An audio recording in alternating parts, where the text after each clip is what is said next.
एक ब्राह्मण रहते थे काशी में और उनके कोई संतान नहीं थी। बहुत ध्यानपूर्वक सुनिएगा। महादेव के चरणों में जाकर के उन्होंने अनन्य उपासना की, खूब तपस्या की। उनके भाव से प्रसन्न होकर के महादेव प्रकट हो गए और प्रकट होकर के बोले, विप्रदेव वर मांगो, क्या चाहिए? बोले, महाराज कुछ नहीं चाहिए, केवल गृहस्थ आश्रम में एक ही वस्तु की अभिलाषा होती है कि एक संतान घर में हो। मैं आपकी नगरी में रहता हूं, नित्य आपका सेवा करता हूं। मैंने वेद आदि कर्मकांड आदि इन नियमों को भी इसलिए सीखा था कि आपकी अर्चना कर सकूं।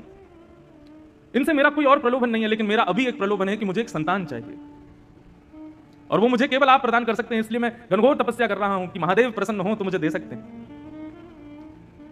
भगवान शिव विश्वेश्वर यहीं गंगा के तट पर काशी में ब्राह्मण देवता से बोले, कैसा पुत्र चाहते हो? संतान दो प्रकार की होती हैं।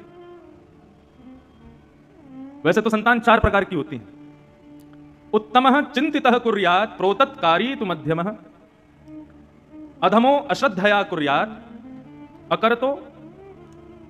चार प्रकार की संतान है। प्रथम संतान उत्तमः चिंतितः कुर्यात्। उत्तम संतान कौन है? जो माता पिता के मुखमंडल को देख करके, उनके एक्सप्रेशंस को देख करके, उनकी आव भाव को देख करके समझ जाए कि माता पिता क्या चाहते हैं और उस क्रिया को उनकी आज्ञा के बिना कर दे, उसको कहते हैं उत्तम बालक। मध्यम बालक कौन है? जो माता पिता की आज्ञा का इंतजार करता है, आज्ञा करेंगे तो मैं करूंगा। उत्तम बालक तो बिना आज्ञा के ही कर देता है। उत्तम, मध्यम, साधारण बालक कौन है? साधारण भी नहीं, यहां तो अधम बताया। अधम बालक कौन है? बोले, माता पिता की आज्ञा होने के बाद उस क्रिया को करेंगे तो सही, लेकिन चार सुनाएंगे, पहले मां को, पांच सुनाएंगे पिताजी को, फिर करेंगे। तुमको तो केवल मैं ही दिखता हूं, बस मुझे ही ऑर्डर करते रहते हो, ये कर ला, वो कर ला, ऐसा करते, वैसा करते, पूरे दिन मेरे पीछे पड़े रहते हो। बड़े भैया को कुछ नहीं बोलते, वो उसको बहन को कुछ नहीं बोलते, मेरे पीछे पड़े रहते हो। मैं ही जाऊंगा, मैं ही सब, मैं तो घर का नौकर हूं, ऐसा ऐसा सुनाते हैं, लेकिन आज्ञा पालन करते हैं, लेकिन बहुत सुना सुना के करते हैं। उनको अधम बालक कहते हैं। और चौथे होते हैं चांडाल बालक। चांडाल बालक कौन है? चांडाल संतान कौन है? बोले, जो आज्ञा का पालन करते ही नहीं। मणिकर्णिका घाट के बगल में एक मंदिर है जो कि आधा टेढ़ा है। जब ये मंदिर का निर्माण हुआ तो यहां के निर्माण कराने वालों ने ब्राह्मणों से कहा कि संकल्प करो। और संकल्प में क्या संकल्प करो? कि इस मंदिर को बनवाने वाला मैं मातृ ऋण से उऋण हो जाऊं, अपने मातृपितृ ऋण से उऋण हो जाऊं। ब्राह्मण देवता जैसे संकल्प का जल हाथ में दिया, इतने में मंदिर धस गया और संकेत कर दिया उस मंदिर ने कि पूरे विश्व के ऋण से उऋण हो जाओगे, लेकिन मातृ ऋण से कभी उऋण नहीं हो पाओगे। अपने माता पिता के ऋण से उन्होंने जो तुम्हारे लिए किया है उसका ऋण तुम इस जन्म में कभी नहीं चुका पाओगे। उसका प्रतीक है काशी, और काशी के मणिकर्णिका का वो मंदिर। हम नित्य दर्शन करते हैं, जब आते हैं तो नाव में से वो टेढ़ा सा मंदिर दिखाई देता है। उत्तम बालक कौन है? जो माता पिता के आज्ञा से पहले ही पहचान जाए कि क्या करना है। महादेव ने ब्राह्मण से कहा, कैसा बालक चाहिए तुमको? कुपुत्र चाहिए कि सुपुत्र चाहिए? ब्राह्मण ने कहा, दोनों की डेफिनेशन बताओ, कुपुत्र किसे कहते हैं, सुपुत्र किसे कहते हैं? बोले, कुपुत्र जो बहुत दुख दे और सुपुत्र जो बहुत सुख दे। ब्राह्मण देवता बोला, फिर तो सुपुत्र ही चाहिए हमको, दुख देने वाला बालक क्यों मांगेंगे?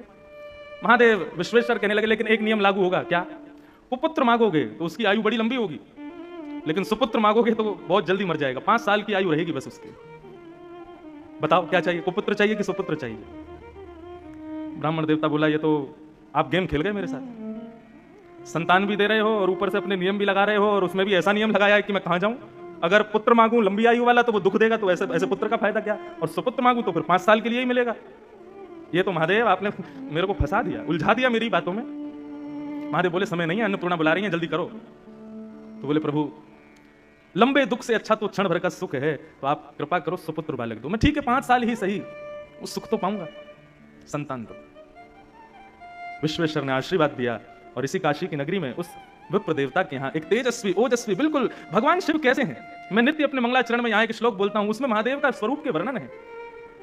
ध्याये नित्यम महेशम रजत गिरिनिभम चारु चंद्रावतंशम। शंकर जी का स्वरूप कैसा है? देखो बंधुओं, भगवत तत्व जो है ना, ये देखने का विषय नहीं। लोग कहते हैं आपने भगवान को देखा। अरे हम अपनी आंखों से अपनी खुद की नाक नहीं देख सकते जब तक शीशा आगे ना हो। आंखों के कितनी पास होती है नाक, देख सकते हो? अपना खुद का चेहरा नहीं देख सकते हम अपनी ही आंखों से। हम उस ईश्वर को देखने की बात करते हैं। ईश्वर देखने का विषय नहीं है, ईश्वर अनुभव का विषय है। प्रेम करने का विषय नहीं है, प्रेम अनुभव का विषय है। आनंद प्राप्त करने का विषय नहीं है, आनंद अनुभव का विषय है। और जो अनुभव का विषय होता है ना, उसका कभी वर्णन नहीं किया जा सकता।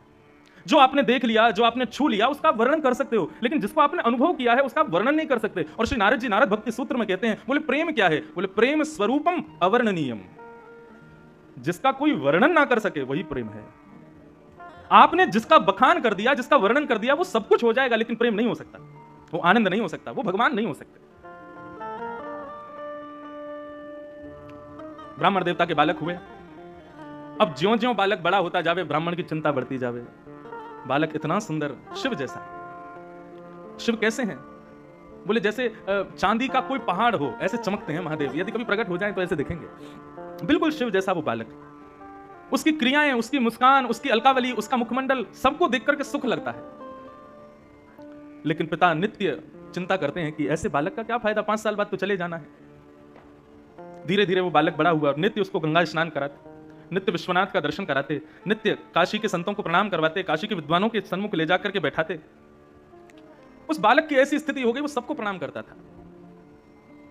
एक बार जब उसकी आयु 4 वर्ष की हो गई, 1 साल की आयु रह गई, तो उस बालक को लेकर के उसके पिता एक संत के पास गए और रोते हुए अपना दुख दर्द बताया। बोले महाराज, महादेव ने मुझे ये दिया है, लेकिन इसकी आयु केवल 5 साल की है और ये 4 साल का हो गया, मैं इसके बिना रह नहीं पाऊंगा। आप कैसे भी इसको जीवित रखो, इसकी आयु बढ़ाओ। आप संतों में ताकत है, आप चाहो तो महादेव को कह सकते हो मेरा भाव। संतों ने एक ही आज्ञा की, बोले यदि तुम चाहते हो ये बालक जीवित रहे तो इस पर संतों की इतनी कृपा हो जाए, इतनी कृपा हो जाए कि उस कृपा को महादेव चाहते हुए भी कभी नष्ट ना कर पाए। और वो कब होगा? बोले खंबायु यज्ञम सलिलम महिम च, आंखों के आगे दिखने वाली हर वस्तु को इससे प्रणाम करवाओ। प्रणमेत दंडवत, दंडवत प्रणाम करवाओ। प्रणाम में बड़ी ताकत है। आजकल लोग प्रणाम करना नहीं जानते, इसीलिए मैं सबसे प्रार्थना करता हूं, मुझे प्रणाम मत किया करो, दूर से हाथ जोड़ा करो। प्रणाम का अर्थ क्या होता है? नमन। नमन माने अपने मन को सामने वाले के चरणों में अर्पित करना। लेकिन हमारे यहां भारतीयों में ऐसी प्रथा बन गई है कि बिना छुए तो प्रणाम मानेंगे ही नहीं। माताएं बहनों को मैं कहता हूं मत किया करो, आप दूर से करो, लेकिन नहीं मानते। यहां तो चलो फिर भी इतनी संख्या में लोग नहीं है, कई जगह तो इतनी भीड़ होती है कि महाराज धोती बचानी पड़ जाती है कि गाड़ी में बैठ तो जाऊं सही सलामत। प्रणाम में बड़ी ताकत है, लेकिन प्रणाम शरीर से नहीं होता है, प्रणाम मन से होता है, हृदय से होता है। हमारे पूज्य पिताजी महाराज अपनी कथा में कहते हैं, जिसको देख करके आंखें झुक जाएं, सर थोड़ा नीचे हो जाए और मन में भाव, उसके प्रति आदर का भाव प्रकट हो जाए, ये 3 क्रिया ही प्रणाम कहलाती है। और तुम आंखों में टकटकी लगा के देख रहे हो, सीना चढ़ा के खड़े हो, उसके आते नीचे झुक के प्रणाम करो, वो प्रणाम थोड़ा ही है। प्रणाम तो हृदय से होता है। संत ने आज्ञा की कि इस बालक को सबको प्रणाम करवाओ। अब तो वो बालक सबको प्रणाम करता, घर के बाहर दहली पे बैठा रहता और गली से जो निकलता, जीव जंतु आदमी कोई भी हो, सबको प्रणाम करता। एक दिन आया और उस गली में महादेव के प्रथम 7 शिष्य सप्त ऋषि पधारे। ये सप्त ऋषि कौन है? भगवान शिव के पहले 7 शिष्य हैं। सप्त ऋषि पधारे। जैसे ही सप्त ऋषियों को उस बालक ने प्रणाम किया, सप्त ऋषियों ने आशीर्वाद दिया, चिरंजीवी भव।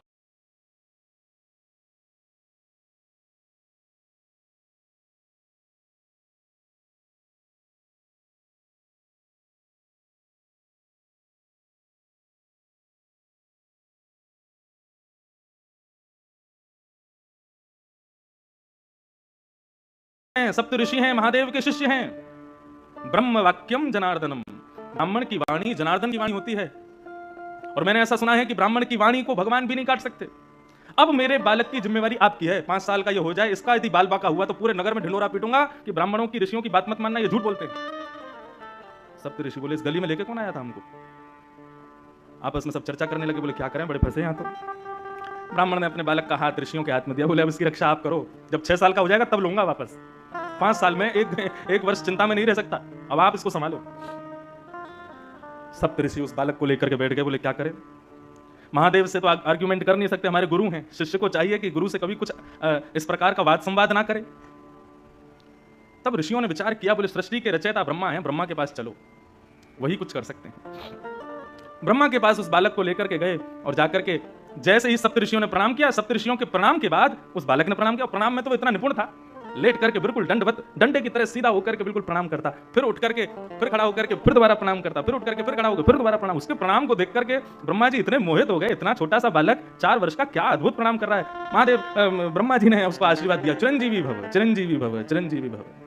सप्त ऋषि बोले हमारी बला कटी, अब इनकी जिम्मेवारी है। हंसने लगे सप्त ऋषि, ब्रह्मा जी कहने लगे, बोले भैया हंस क्यों रहे हो? बोले काशी के एक ब्राह्मण का बालक है ये, और साक्षात देवादिदेव विश्वनाथ प्रभु ने ये बालक प्रदान किया है, और ये कह करके दिया है कि ये केवल 5 साल जिएगा। 4 साल का हो गया, इसका अंतिम वर्ष चल रहा है। हमने इसको चिरंजीवी भव का आशीर्वाद दिया, तो उसके पिता ने हमको ये बात बताई, हमने ला करके इस बालक को आपसे प्रणाम करा दिया।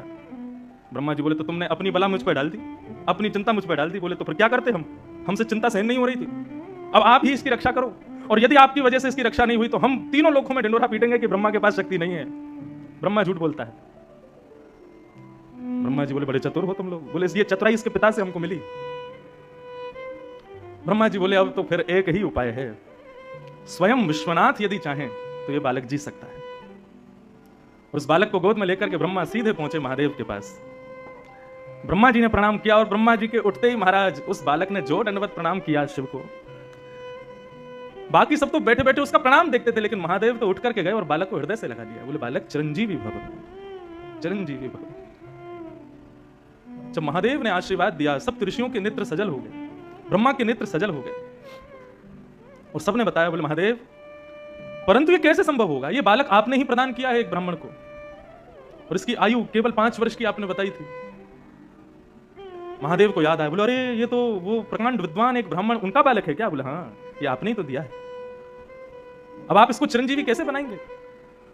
बोले मेरी जिम्मेवारी है, तुम लोगों ने मुझे दी है, तो मैं देखता हूं कि यमराज इसका बाल बांका कैसे करता है, और वैसे भी ये मेरा ही है। महादेव ने अपना स्वरूप शिवलिंग उस बालक को प्रदान किया और कहा, बेटा यहां काशी गंगा के तट पर बैठो, और नित्य प्रातःकाल स्नान करके इस पर बिल्व पत्र चढ़ाना, राम राम मंत्र का जाप करना, और कभी कभी ओम नमः शिवाय का जाप करना। तुम्हारा कोई काम नहीं है, पूरे दिन केवल मेरे इस शिवलिंग पर तुम बिल्व पत्र चढ़ाते रहो। वो बालक नित्य विश्वनाथ की आज्ञा से उस शिवलिंग की पूजा करने लगा।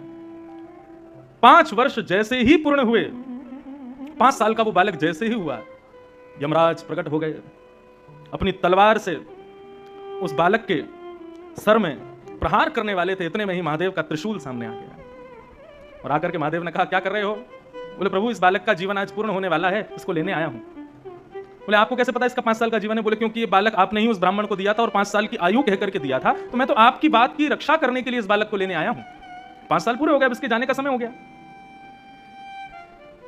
महादेव बोले, इस बालक को उस ब्राह्मण को किसने दिया? यमराज बोले, आपने दिया। ये 5 वर्ष जिएगा, ये आज्ञा किसने की? बोले आपने करी। तो बोले तो तुम जानते हो शिव का दिन कितना बड़ा होता है? सतयुग त्रेता द्वापर कलयुग, सतयुग त्रेता द्वापर कलयुग, सतयुग त्रेता द्वापर कलयुग जब 71 बार बीत जाते हैं तब एक कल्प पूर्ण होता है। ऐसे अनंत कल्प पूर्ण होते हैं तब ब्रह्मा की एक रात्रि होती है। ऐसा ब्रह्मा भी अपने अनंत रूप बदल देता है तब महादेव का एक दिन होता है। और ऐसे महादेव ने इसको 5 वर्ष जीने का आज्ञा की है, तो इसका 5 वर्ष कितना लंबा है तुम अब गणित लगाते रहो। ये सामान्य 5 वर्ष के लिए जीवित नहीं रहेगा, ये महादेव के 5 वर्षों तक जीवित रहेगा। और वही बालक इस काशी में मार्कंडेय ऋषि के नाम से जाने गए, जो आज तक चिरंजीवी है। और बंधु इनका नाम मैंने क्यों लिया? यही मार्कंडेय मुनि अपने अनुभव से कहते हैं, जब प्रलय देखा, सबका नाश देखा इन्होंने, लेकिन एक का नाश नहीं देखा। किसका? करारविंदेन पदारविंदम मुखारविंदे विनवेशयन्तम वटस्य पत्रस्य पुटे शयानम वालं मुकुंदम मनसा स्मरामि। श्री कृष्ण गोविंद हरे मुरारे, हे नाथ नारायण वासुदेव, जिह्वे पिबस्वा मृतमेतदेव, गोविंद दामोदर माधवे। बाद में इसलिए कह रहा था कि मार्कंडेय ऋषि को इतनी लंबी आयु भगवान ने दी, महादेव ने दी, विश्वनाथ ने दी। किसके लिए दी? ताकि वो हमारे कन्हैया के आश्रित हो जाएं, ताकि वो हमारे बाल मुकुंद का दर्शन करें। कैसा दर्शन किया? मार्कंडेय मुनि ने तपस्या की और तपस्या करके भगवान से प्रार्थना की, मैं प्रलय देखना चाहता हूं, प्रलय कैसी होगी। भागवत के 11 स्कंद में, 12 स्कंद में प्रलय का दर्शन आता है मार्कंडेय मुनि का। और जब भगवान ने मार्कंडेय ऋषि को प्रलय का दर्शन कराया, सब कुछ जल निमग्न हो गया। तभी वो देखते हैं कि एक बट का पत्ता तैरता हुआ आ रहा है। मार्कंडेय मुनि ने ऊपर चढ़ करके जैसे ही देखा तो क्या देखा? करार विंदे, अपने हाथों से करार विंदेन पदार विंदम, अपने हाथ, दोनों हाथों से अपने एक पैर को पकड़ करके मुखार विंदे विनवेशयंतम, अपने चरण के एक अंगूठे को एक नन्हा सा बालक पी रहा है। करार विंदेन पदार विंदम मुखार विंदे विनवेशयंतम वटस्य पत्रस्य पुटे शयानम बालम मुकुंदम मनसा स्मराम। सबका प्रलय हो गया, नन्हे से हमारे गोपाल जी का प्रलय नहीं हुआ। ये दर्शन मार्कंडेय ऋषि ने किया। भगवान अपने पैर का अंगूठा क्यों पीते हैं? ठाकुर जी कहते हैं पूरा विश्व इसको पीता है। इनको धो धो के ये क्या है, ये ठाकुर जी के अंगूठे का जल ही तो है। आज हमारे वेद पंडित जी बहुत बढ़िया बात बता रहे थे, बोले कि देखो महाराज जी, गंगा जल को सब लोग मुख से लेते हैं, सिर से लगाते हैं, स्नान करते हैं, लेकिन महादेव, बोले महादेव तो गंगा जी को ही मुकुट बना के पहनते हैं, अपने सिर पर ही धारण करते हैं। बोले श्री नारायण के चरणामृत उसको नीचे भी नहीं आने देते, अपनी जटाओं में बांध करके रखते हैं। सबके अलग अलग सुंदर सुंदर मुकुट हैं, किसी का स्वर्ण का मुकुट है, किसी का पद्मराग का मुकुट है, किसी के अन्य अन्य धातुओं के मुकुट हैं, लेकिन महादेव का मुकुट क्या है? बोले गंगा ही उनका मुकुट है, श्री कृष्ण चरणामृत ही उनका मुकुट है। इन दोनों में ज्यादा अंतर नहीं है। ये हरि और हर, ये दोनों एक ही हैं, एक दूसरे के स्वामी हैं, एक दूसरे के स्वामी भी हैं और एक दूसरे के सेवक भी हैं। जैसे ही शिव जी को पता चला कि रघुनाथ जी ने समुद्र पर सेतु बनाया, सब दूतों ने आके बनाया, बोले जय हो रघुनंदन नाम की जय हो। शिव जी बोले क्या हुआ? बोले आज रघुनाथ जी ने समुद्र पर सेतु बनाया। लेकिन शंकर जी ने ये नहीं सुना कि समुद्र पर सेतु बनाया। बोले अच्छा, समुद्र मतलब ससुर जी, काट दिया, चलो तो हम पीछे क्यों रहे।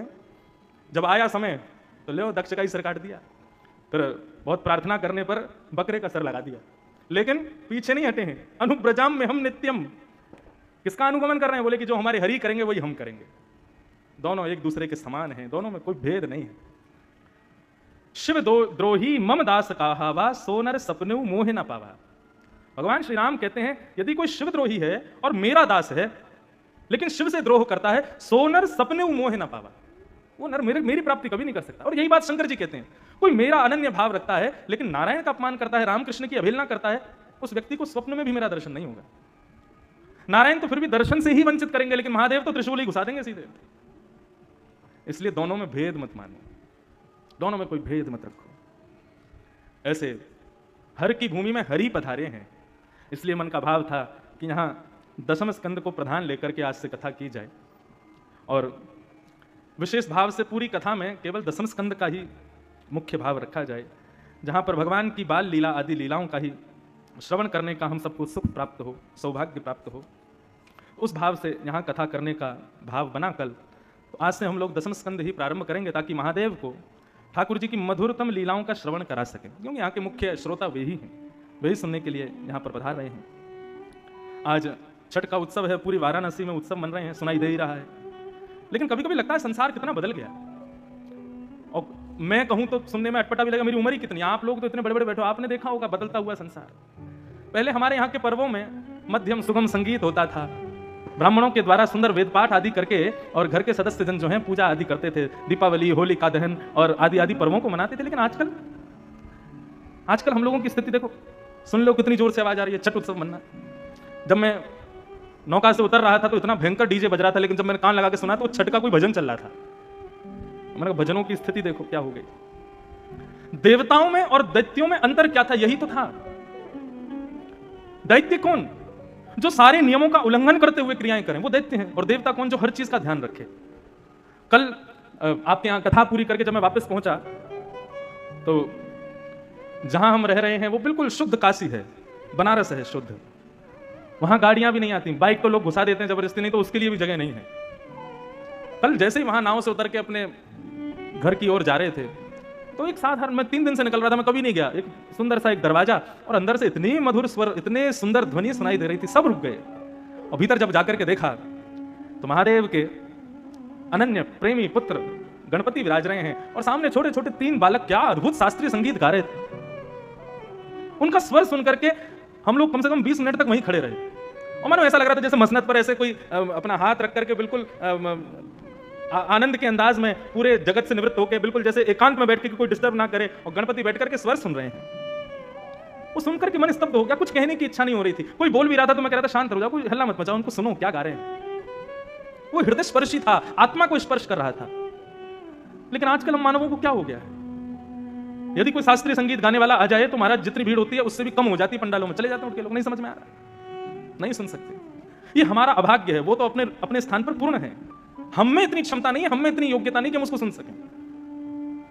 पंडित जी घर पर पूजन कराने आते हैं तो यजमान लोग पहले कहते हैं पंडित जी 15 मिनट में करा देना, पूजा है 1.5 घंटे की, लेकिन पंडित जी को पहले कह देंगे इससे ज्यादा समय मत लगाना। जहां आधा घंटा जाने लग जाता है तो पंडित जी को घड़ी दिखाने लगते हैं, जल्दी कराओ हमको जाना है।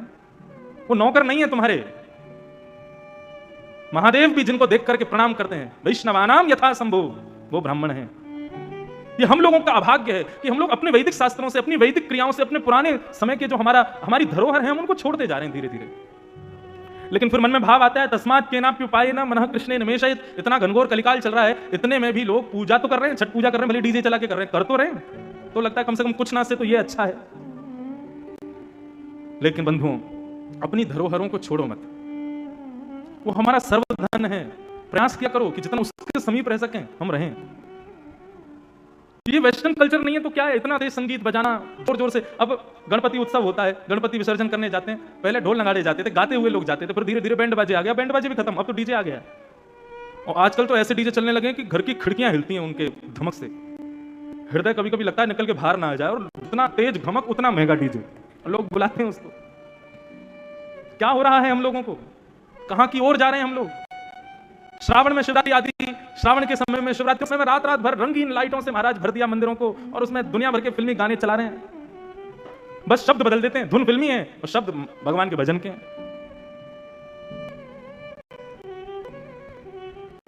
अपनी तत्वता को मत छोड़ो, देव बने रहो, दैत्य मत बनो। देव भी मत बनो, दैत्य भी मत बनो, इंसान बने रहो। आपको जानवर को उसका धर्म नहीं सिखाना पड़ता। शेर जानता है मेरा धर्म क्या है, हिरण जानता है मेरा धर्म क्या है, गौ जानती है, सुकर जानता है मेरा धर्म क्या है। मानव को ही समझाना पड़ता है तेरा धर्म क्या है, सीख ले, इंसान बन जा, मानव बन जा। क्योंकि हम सब निकल चुके हैं उस मार्ग से आगे। तो छठ पूजा की सबको बहुत बहुत बधाई, शुभकामनाएं। तो हम लोग आज मन में विचार आया कि दसम स्कंद से ही कथा को प्रारंभ करें, और फिर ठाकुर जी के चरणों में ये दसम स्कंद के भाव से ही आगामी 5 दिनों तक इसी को ही श्रवण करेंगे, जहां पर भगवान की सुंदर मधुर लीलाओं का श्रवण लाभ हम सबको प्राप्त होगा। श्रीमद् भागवत में 12 स्कंद हैं, और ये 12 स्कंद भगवान के श्री चरणों से लेकर के ललाट तक का दर्शन कराते हैं। प्रथम स्कंद और द्वितीय स्कंद ये भगवान के श्री चरणारविंद हैं।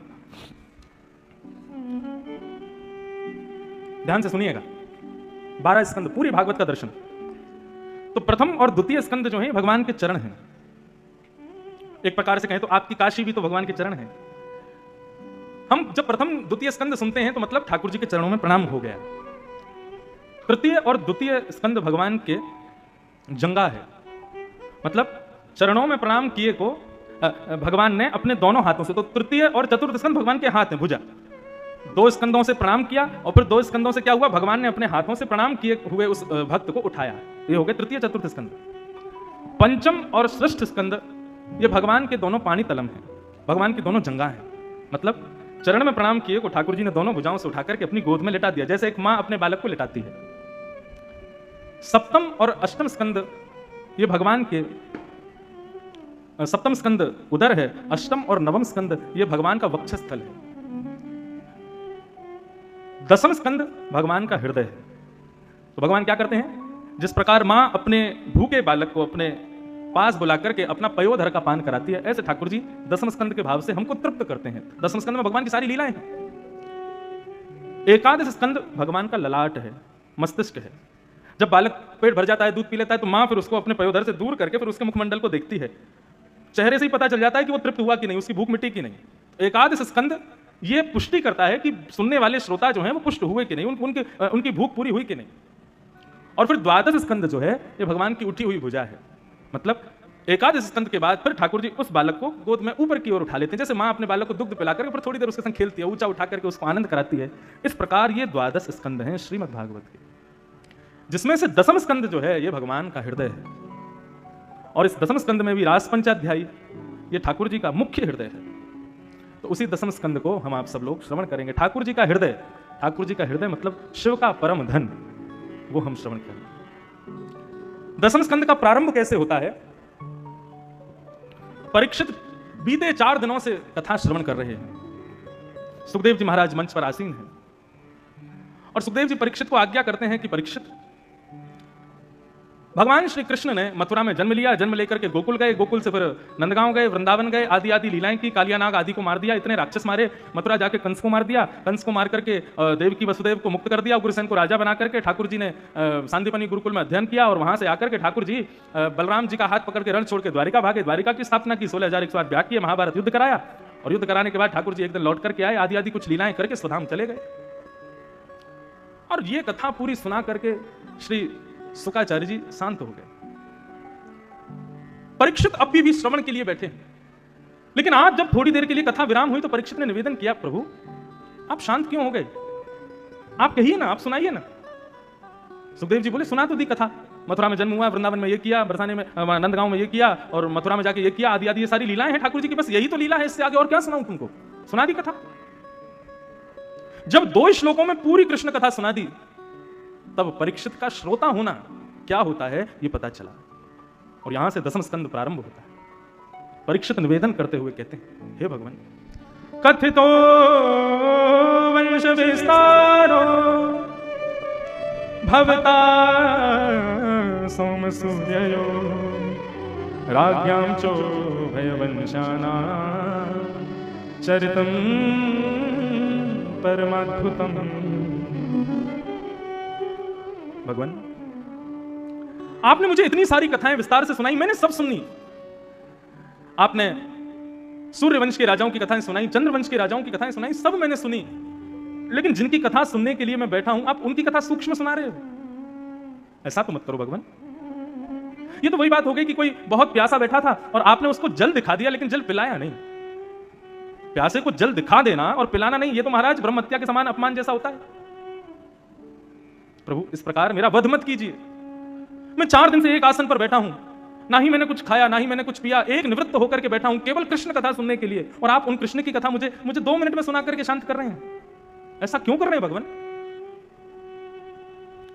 बंधुओं, श्री नाभाजी महाराज भक्तमाल में कहते हैं, श्रवण रसिक कहीं सुने ना परीक्षित से, जो पानु करत लागी कोटि गुण व्यास है। परीक्षित जी कैसे श्रोता है? बोले कैसे श्रोता है? बोले एक तो होता है प्यासा कि वो पानी पीता जाए और जितने घूंट अंदर लेवे उतनी प्यास उसकी कम होती चली जाए, लेकिन परीक्षित कैसे प्यासे हैं? बोले जितना पानी पी रहे हैं उतना प्यास और ज्यादा लग रही है। हो ना हो, कथा जब आप लोग सुनते हैं ना तो 1 घंटा 2 घंटा होने के बाद में धीरे धीरे धीरे धीरे मन भरने लगता है, और फिर एक समय आता है, इच्छा होती है कि अब थोड़ा कहीं जाया जाए, कुछ और काम किया जाए, थोड़े हम भर गए हैं ऊपर तक।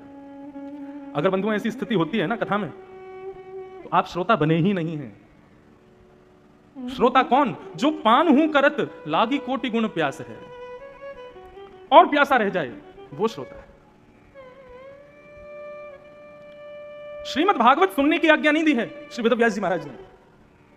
निगम कल्प तरोर गलितम फलम सुख मुखाद्रम तद्रव संयुतम पिबत भागवतम रसमालयम मुहुर्हो रसिका भुवि भावुका। वेदव्यास जी कहते हैं, पिबत भागवतम रसमालयम, ये भागवत की कथा जो है ये सुनने का विषय नहीं है, पीने का विषय है, पान करने का विषय है। और कर्ण रंध्र से इसको श्रवण नहीं करना है, इसका पान करना है। क्यों? सुनी हुई वस्तु विस्मृत हो सकती है, सुनी हुई वस्तु को आप भूल सकते हो, लेकिन जिसका पान किया है वो तो अपना असर दिखाएगी, वो तो अपना असर करेगी। मदिरा का सेवन किया है तो मदिरा नशा करेगी, औषधि का सेवन किया है तो औषधि अपना अपना अपना गुण दिखाएगी, लेकिन औषधि का श्रवण करने से रोग दूर नहीं होता, औषधि का पान करना पड़ता है। ठीक वैसे ही श्रीमद् भागवत भव औषधि है, भव रोग को मिटाने वाली, इसका पान ही करना पड़ेगा, इसको सुनने का विषय नहीं बताया। भागवत को श्रवण करो, पियो।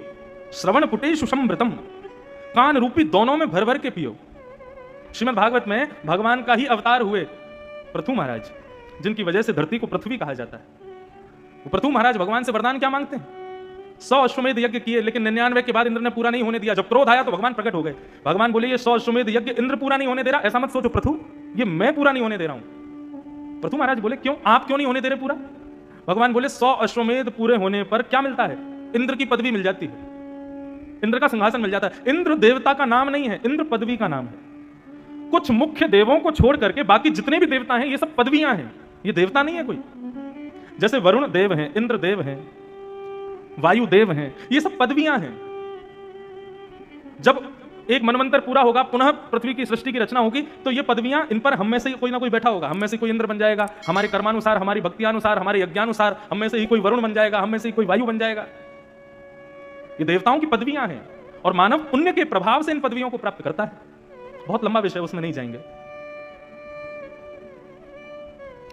तो देवत्व पदवियां हैं, और यदि तुमने अश्वमेध यज्ञ 100 पूरे कर लिए तो तुमको इंद्र की पदवी मिल जाएगी। और इंद्र की पदवी, देव बनना अच्छी बात है, लेकिन देवता मेरे उतने समीप नहीं होते जितने समीप भक्त होते हैं। और प्रथु, मैं नहीं चाहता कि तुम देव बन जाओ, क्योंकि तुम मुझसे दूर हो जाओ, इसलिए तुम्हारे 100 यज्ञ पूरे नहीं होने दे रहा मैंने कल भी कथा में कहा था, यदि मनवांछित इच्छाएं पूरी नहीं हो रही हैं तो इसका मतलब यही समझो कि ठाकुर जी आपका भला चाहते हैं, ठाकुर जी कुछ कृपा करना चाहते हैं, ठाकुर जी ने कुछ भला सोच के रखा, इसीलिए तुम्हारी इच्छाएं पूरी नहीं कर रहे हो।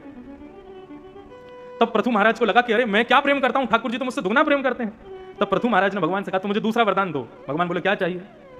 बोले, ऐसी कृपा कर दो कि मेरे शरीर में जितने रोए हैं, प्रत्येक रोए में श्रवण की शक्ति प्रकट हो जाए, सुनने की शक्ति आ जाए, मेरे प्रत्येक रोए में कान प्रकट हो जाए। भगवान बोले, कैसा विचित्र वरदान मांग रहे हो, ये क्या कहना चाहते हो? तब प्रथु महाराज कहते हैं, बोले, प्रभु मैं ये इसलिए मांग रहा हूं क्योंकि आपकी कथा सुनने के लिए मुझे 2 कान बहुत कम लगते हैं। मैं अपने प्रत्येक रोम से आपकी कथा सुनना चाहता हूं, मैं प्रत्येक अंग से आपको सुनना चाहता हूं, आपको ग्रहण करना चाहता हूं, इसलिए मेरे प्रत्येक रोम में आप श्रवण की शक्ति प्रकट कर दो। वृंदावन की एक गोपी गाती है, आसावरी,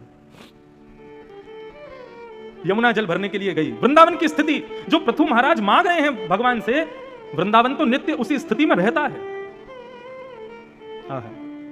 एक गोपी यमुना जल भरने के लिए जा रही है, कानों में रुई लगा करके जाती है। दूसरी गोपी ने कहा, बोले क्या कर रही है? बोले, मैं कानों में रुई लगा करके जा रही हूं। बोले, क्यों, कानों को क्यों बंद करके जा रही है? बोले, तुझे नहीं पता, जब कोई कृष्ण बोलता है ना, जब कोई गोविंद बोलता है, जब कोई माधव बोलता है ना, तो मैं मूर्छित हो जाती हूं, मैं काम नहीं कर पाती, इसलिए मैं कानों में रुई लगा के आई हूं। कहीं कोई कृष्ण ना बोल दे, कहीं कोई माधव ना बोल दे, कहीं कोई गोपाल ना बोल दे, कहीं मैंने सुन लिया ना तो मेरी स्थिति बिगड़ जाएगी। इसे कहते हैं श्रवण, जहां सुनते ही आप अपने देहाभिमान से शून्य हो जाओ। सुनने के बाद भी देह अभिमान में है, देह अपनी फिक्र करवा रहा है तुमसे, तो तुमने सुना ही नहीं। जहां चित्त की चिंता छूट जाए, जहां देह की चिंता छूट जाए, जिह्वा की प्यास नष्ट हो जाए, उदर की भूख चली जाए, तब समझना तुमने सुना है। उस श्रेणी में पहुंच गए हैं श्री सुखदेव जी और परीक्षित जी।